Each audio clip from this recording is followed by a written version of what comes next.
All across the economy today, people are struggling to cope with change, particularly change brought on by the internet and other advances in technology.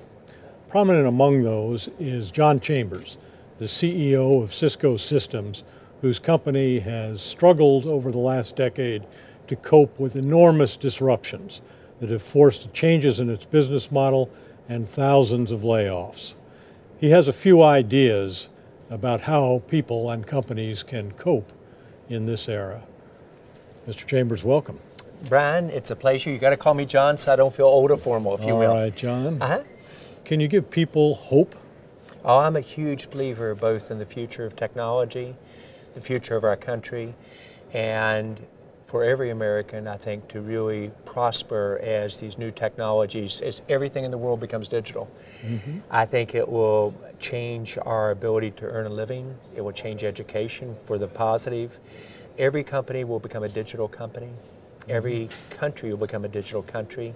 Every city will become digital, and it will create jobs. It will create the opportunity in terms of healthcare improvements, but it will cause change. And Brian, you and I have watched at your company since '82 when you joined. I joined Cisco literally almost 25 years ago. Companies who don't change get left behind. And often a leader or an individual's success is determined by not how they handle the good times, how they handle the setbacks and how they reacted. So I'm an optimist, mainly because I know what technology can do and how bright the future can be for our country and for citizens of this country as we go forward. Yet for much of the middle class, this period has not been a happy time. Living standards in the middle class have essentially been flat for 20 years. People at this point are struggling to wonder whether they can even be part of the middle class. And certainly, as you know, that's a dangerous situation. The country depends on a middle class. How do you see us climbing out of this?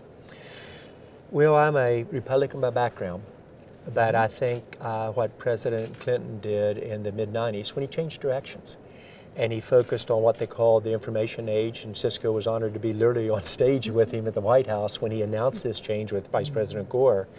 And he focused how the information age could benefit all of America, creation of new jobs, new startups, etc. In the next 6 years, 22 million jobs were created. Real growth in GDP and real income growth for our average American was up over 15, 16%. And I think we're about to see the same transition in the digital age.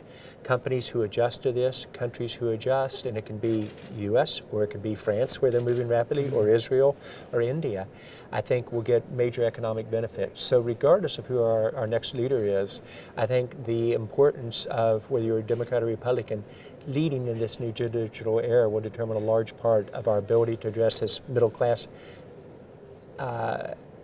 opportunity and challenge we face. Because you don't have the American way of life without a very large, prospering American class, middle class. Where do you see signs that wage growth is finally beginning to take off, if you do? I do. I see the wage growth occurring as productivity increases. As productivity increases, and use Cisco as an example, we are growing our wages of our employees. The vast majority of them get pay raises this year as an example. And so I think it is where the job creation is going to occur. Now, to where you're asking me maybe indirectly, what we have to do better as a company is our education system. It's broken. We're non-competitive on a global basis, and 95% of the jobs of the future will require high-tech skills.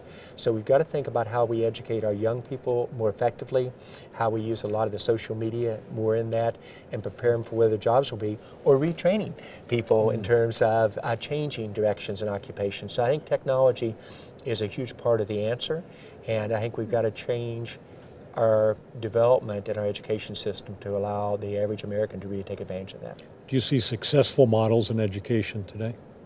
I do around the world, but often outside the U.S. I think when you really look at the education system in Israel or in India as an example, it's stronger than the U.S.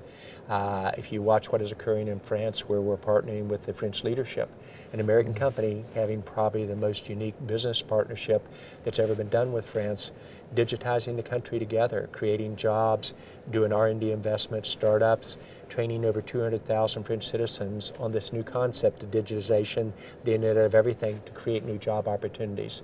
So I think this is when our country probably needs to have a plan for digitization of the country. Many of the other countries around the world already have this.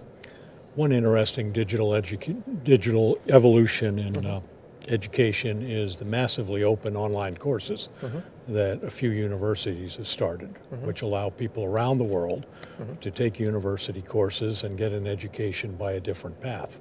This is a model that might be applied in other ways. Do you see that as an example of your suggestion that we should move to a more digitized version of education? I think the answer, Brian, is yes, but if all you do is a lecture broadcasting a class, I think you miss the opportunity. It's how do you basically almost reverse the system? How does a student listen to the lecture perhaps online to a smartphone or to a TV, and then come together in the class either physically or virtually to do the collaboration, the discussion of the materials?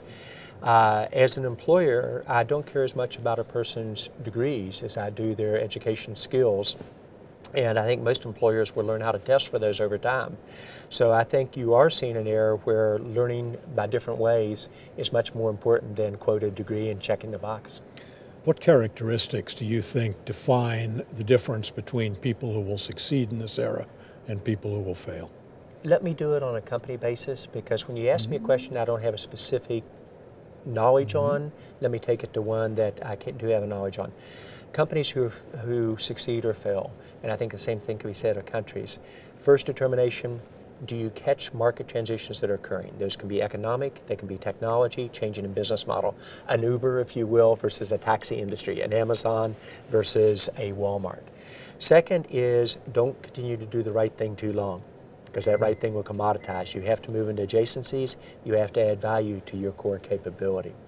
Third, as a company and as a leader within the company, you have to reinvent yourself. And you have to have the courage to make these changes. And they're never easy, because by the time everybody realizes you got to change, it's too late. And so you've got to create a culture that reinvents. And fourth, as a company, you've got to stay close to your customers. You could argue, Brian, probably that several of those characteristics would also apply to individuals and their success in terms of economic and job creation. There's another area where people could use some advice, and that's government. What suggestions do you have for our political leaders to cope with this era where there's so much need for swift, effective change? I think we've got to come together. I mentioned earlier I'm a Republican, but candidly, I like Nancy Pelosi. I think she's a very good leader. I like John Boehner. I think you have to see, regardless of political party, come together for what's right for our country, and let's meet in the middle. I think our opportunities in front of us are almost unlimited, but it does require government involved in a different way than it was earlier in your career or mine. Before, it was almost an attitude by Silicon Valley, the further away government is, the better. Now we've got to work together on common goals, whether it's education, job creation, etc. on it. So I think the success of a country now depends upon the citizens, the government, business working together toward common goals.